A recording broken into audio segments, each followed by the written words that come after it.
Adu retorika Amerika Serikat dan Iran makin meruncing ketegangan di antara dua negara. Kapal perang AS sudah merapat di Laut Arab, sementara Iran terus memperkuat nyali dan memanaskan alat tempurnya, berjaga-jaga kalau serangan menghantam jantung Teheran. Presiden Donald Trump memperingatkan bahwa waktu hampir habis bagi Iran dan mendorongnya agar segera duduk di meja perundingan soal program nuklir Teheran. Di sisi lain, Menteri Luar Negeri Iran Abbas Araghchi memperingatkan AS bahwa militer Iran siap merespon cepat dan tegas jika terjadi serangan baru. Di tengah adu urat Trump dan Iran yang kian menegang ini, sebenarnya apa yang diinginkan oleh kedua pihak?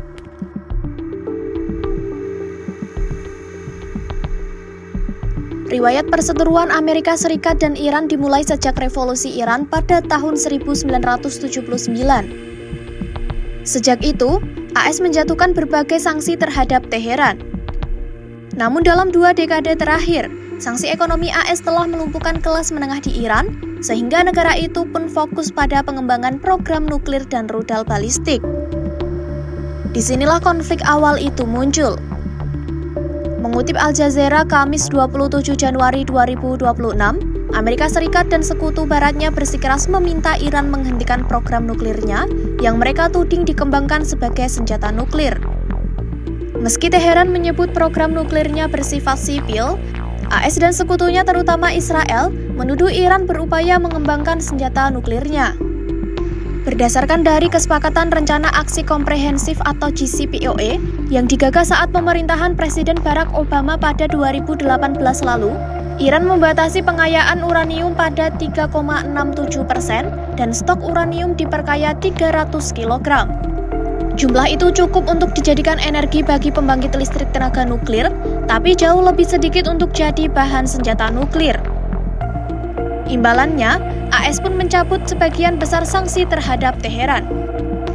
Namun, saat periode pertamanya sebagai presiden, Trump menarik AS dari kesepakatan JCPOA dan kembali memberlakukan sanksi ketat terhadap Teheran. Sanksi itu kembali berlanjut hingga masa pemerintahan Joe Biden. Lalu saat Trump kembali menjabat, ia semakin mengeraskan tekanan terhadap nuklir Iran. Puncak konflik soal program nuklir Iran itu pun terjadi pada Juni 2025, usai laporan Badan Energi Atom Internasional pada Mei 2025 lalu, menyebut Iran telah menimbun lebih dari 400 kg uranium yang diperkaya hingga 60%. Laporan itu lalu dijadikan dalih AS dan Israel membombardir pusat nuklir Iran. Kini, AS menuntut agar Iran tidak membangun senjata nuklir, menghentikan seluruh pengayaan uranium, termasuk untuk tujuan sipil dan menyerahkan stok uranium yang telah diperkaya. Menteri Perang Amerika Serikat Pete Hegseth menyebut bahwa pernyataan AS terkait larangan Iran dalam menggunakan senjata nuklir bukanlah retorika. Menurutnya, itu adalah penegasan yang serius. Tak hanya itu, ia juga mengatakan sebenarnya Iran punya semua opsi untuk mencapai kesepakatan. Securing the border, the military was proud to do their part alongside Homeland Security to do that.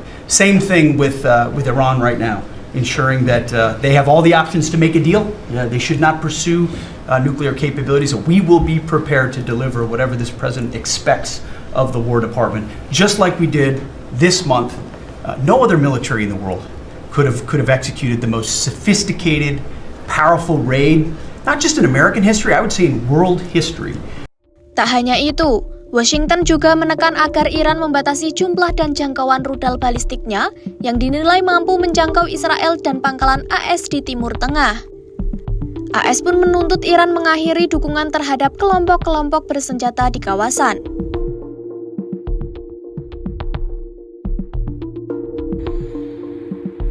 Sebaliknya, Iran menuntut agar AS menghentikan seluruh sanksi ekonomi yang telah melumpuhkan perekonomiannya sejak 1979 dan diperketat kembali pada 2018.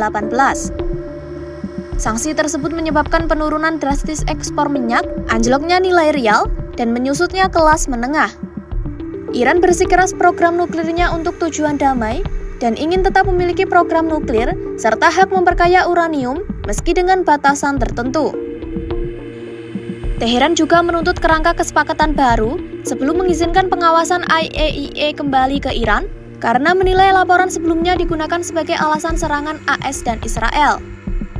Terkait rudal balistik, Iran menganggapnya sebagai bagian penting dari sistem pertahanan dan daya tawar strategisnya sehingga tidak ingin program tersebut dihentikan.